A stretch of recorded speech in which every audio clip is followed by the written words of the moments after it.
સત્તામાં મળે DBT direct beneficial ટ્રાન્સફરના માધ્યમથી વચેટિયાઓ પ્રથા નાબૂદ કરીને આ દેશના યુવાનોને, દેશના ગરીબોને, દેશની મહિલાઓને અને દેશના ખેડૂતોને એક નવી આશા જાગી છે.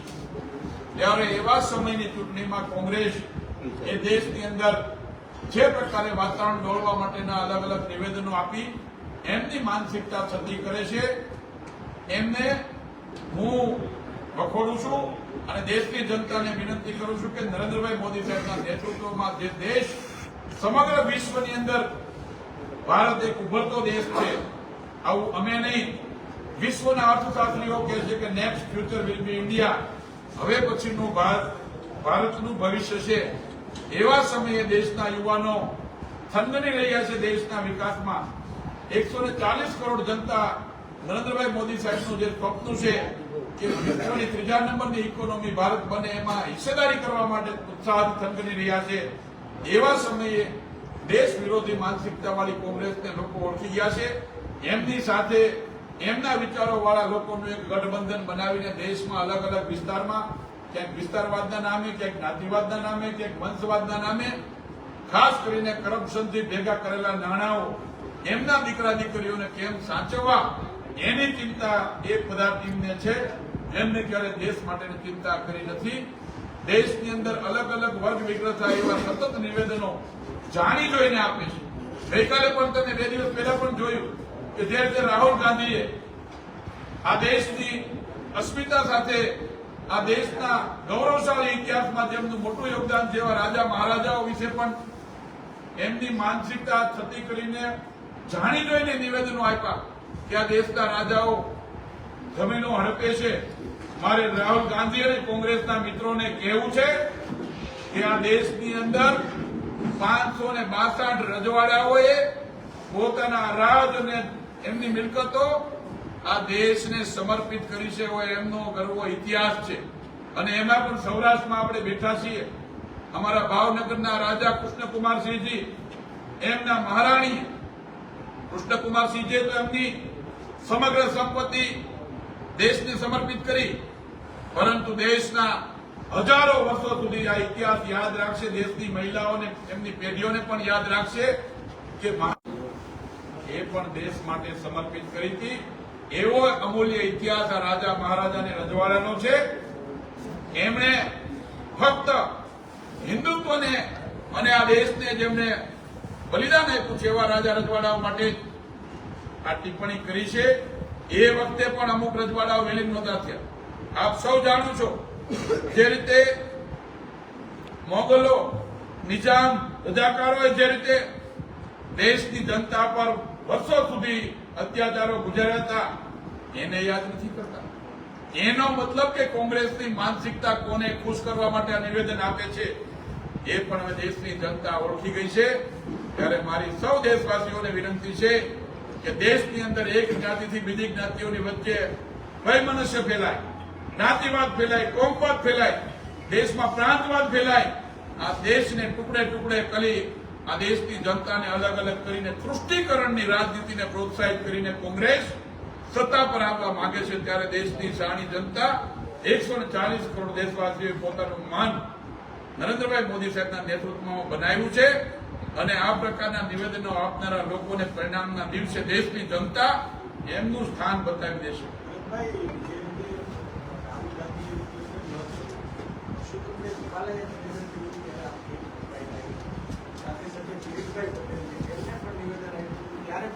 હું સ્પષ્ટ કહું છું કે પરસોત્તમભાઈ રૂપાલાથી જે કઈ ભૂલ થઈ હતી એમને પોતે સ્વમુખે 3 વખત માફી માંગી.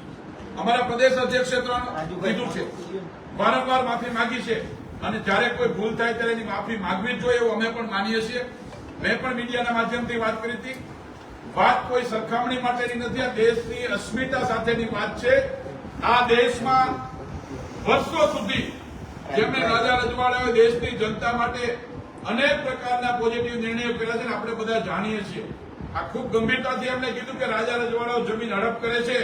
મારે રાહુલ ગાંધીને કહેવું છે કે એ રાજા રજવાડાઓ છે, એમણે એમની સાથે કામ કરતા એ ગામના સામાન્ય ગરીબ પરિવારને, એ ગામની અંદર મંદિરની અંદર પૂજા અર્ચના કરતા એ સામાન્ય વર્ગના લોકોને પણ જમીનો આપી છે.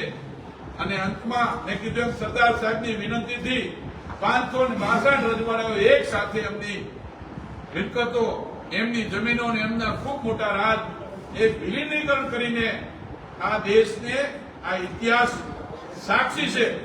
એટલા માટે આ નિવેદનને વખોડવું પડે કે આ દેશની જનતાનું અપમાન છે, દેશના ભવ્ય અને દિવ્ય ઇતિહાસનું અપમાન છે. બંને માફી માંગી છે, બંને માફી માંગી છે, હવે ત્રીજો કરશે, પછી ચોથો આપશે, પછી પાંચમો. બંને માફી માંગી છે. ગાંધીને પણ વખોડવું જ જોઈએ 100%. એને માફી માંગી. બાપુ રાહુલ ગાંધીને પૂછો, નિવેદન આપ્યું પછી માફી પણ નથી નથી લીધી. માંગી છે. વાત એ જ છે. રાહુલ ગાંધીએ તમે એમ કીધું કે રાહુલ ગાંધીએ જાણી જોઈને આપ્યું ને પરસોત્તમભાઈની ભૂલ થઈ છે. એટલા માટે ભૂલ થાય ને તો બધા માટે હોય. રાહુલ ગાંધીએ જાણી જોઈને એટલા માટે આપ્યું કે એને રાજા મહારાજોની વાત કરી છે, એમણે દેશના નિજામોની વાત નથી કરી, એમણે દેશના રજાકારોની વાત નથી કરી, એમણે મોગલ સલ્તનતે જે પ્રકારે દેશ ઉપર અત્યાચાર કર્યો એની વાત નથી કરી. એટલા માટે મને નહીં 140 કરોડ દેશવાસીઓને શંકા જાય છે કે એક પ્રકારે આ દેશમાં તૃષ્ટિકરણ કરવા માટે આપેલું આ નિવેદન છે. ભરતભાઈ, તમે સૌરાષ્ટ્રના ઈશાન અને ઉપાધ્યક્ષ છો. સૌથી વધારે રાજપૂત સમાજનો જે વિરોધ છે જામનગર અને સુરેન્દ્રનગર. શા માટે વર્ષોથી આ જે વિસ્તારો છે ત્યાં લોકસભા જે છે તે ભાજપ જીતતું આવે છે, ધારાસભા ભાજપ જીતતું આવે છે. આ બંને જે વિસ્તારો છે ત્યાં સૌથી વધારે વિરોધ છે. ભારતીય જનતા પાર્ટીના અમારા આગેવાનોએ એમની માફી માંગેલી છે અને હું માનું છું ત્યાં સુધી રાજપૂત સમાજના લોકો પણ ખૂબ સમજદાર વર્ગના લોકો છે અને અમારી સાથે એમના આશીર્વાદ રહેશે. નરેન્દ્રભાઈ મોદી સાહેબ માટે રાજપૂત સમાજે વર્ષો સુધી એમનો અમને સહકાર આપ્યો છે અને આશીર્વાદ આપ્યા ભરતભાઈ, ડોક્ટર આંબેડકરે તો પ્રપોર્શનેટ રિપ્રેઝન્ટેશનની વાત કરી હતી, ગાંધી બાપુએ એનો વિરોધ કરેલો. છે એનો પ્રપોર્શનેટ રિપ્રેઝન્ટેશનની વાત કરેલી, જેની જેટલી વસ્તી છે એ પ્રમાણે પ્રતિનિધિત્વ મળે એવી વ્યવસ્થા આપણે અપનાવીએ. ગાંધી બાપુએ એનો વિરોધ કરેલો હતો. તમે કહો છો કે કોંગ્રેસની નીતિઓ છે એ ડોક્ટર આંબેડકરનું અપમાન છે. કઈ રીતે? આપણા દેશમાં તો એ સિસ્ટમ છે જ નહીં. ડોક્ટર આંબેડકરે બંધારણની અંદર અનામતની વાત કરી હતી, પરંતુ એ મેં એટલા માટે કીધું કે બાબા સાહેબ આંબેડકરે ક્યારેય ધર્મ આધારિત અનામત આપવાની વાત નહોતી કરી, પણ કમનસીબે આ દેશમાં કોંગ્રેસની સત્તા આવી, એમણે ધર્મ આધારિત એક વોટ બેંકને ખુશ કરવા માટે ધર્મ આધારિત અનામતો કરીને ઓબીસી સમાજને જેમની અધિકાર હતો એની ઉપર ત્રાપ લગાડીને બાબા સાહેબની ભાવનાઓને અપમાનિત કરી છે. ભરતભાઈ, કાલે જે પરેશ ધાનાણી છે તેમણે એવું નિવેદન આપ્યું કે પટેલિયા અને બાપુઓ જે છે તે હરકપદુડા છે. હરકપદુડા થયા હતા ને ભાજપને મત આપ્યા હતા એટલે ભાજપની સરકાર આવી. આવું આખું એનું નિવેદન. પરેશભાઈને મેં કીધું ને, ખાલી એક પરેશભાઈને આખું ગાણો દાજેલો છે. રાહુલ ગાંધીથી લગાડીને પરેશભાઈ સુધી દરેક જ્ઞાતિ જાતિ વચ્ચે વૈમનસ્ય ફેલાવવાનું કામ કરે છે. અમે ક્યારેય કોઈ જ્ઞાતિ માટે, કોઈ વ્યક્તિ માટે ચર્ચા ચૂંટણીના ટાઈમે નથી કરતા. અમે વસુધૈવ કુટુંબકમની ભાવનાની વાત કરીએ છીએ. અને પટેલિયાઓ વર્ષો સુધી કોંગ્રેસને એમણે સત્તાઓ આપી હતી ભૂતકાળમાં, પરંતુ જે રીતે કોંગ્રેસની દાદાગીરી, જે રીતે કોંગ્રેસની ગુંડાગર્દી અને દેશ વિરોધી માનસિકતા થતી કે ત્યારે પટેલિયાઓ એમનું પરિવર્તન કરીને આજે એક પટેલ નહીં, આજે ગુજરાતની 18 વરણ દરેક જ્ઞાતિના લોકો ભારતીય જનતા પાર્ટીને 28 વર્ષથી સત્તામાં લાવે છે. એટલા માટે કે કોંગ્રેસની અંદર એ ગુજરાત વિરોધી તત્વોને પ્રોત્સાહન મળતું હતું, જ્યારે અમે વસુધૈવ કુટુંબકમની ભાવના દરેક જ્ઞાતિના સમાજના લોકોને સાથે લઈને ચાલનારો પક્ષ છે. એટલા માટે અમારી વિચારધારા રાષ્ટ્ર માટેની હોય છે, અમારી વિચારધારા દેશના ભવિષ્યના વિકાસ માટેની હોય છે. એટલા માટે અમને બધા આશીર્વાદ આપે છે અને એમને જે વફાટ કરવો એ કરે. દેશની જનતાએ નક્કી કર્યું છે કે ભારતીય જનતા પાર્ટીને આશીર્વાદ આપવા છે અને અમને આપશે. હિન્દી એક લઈ લે. હિન્દી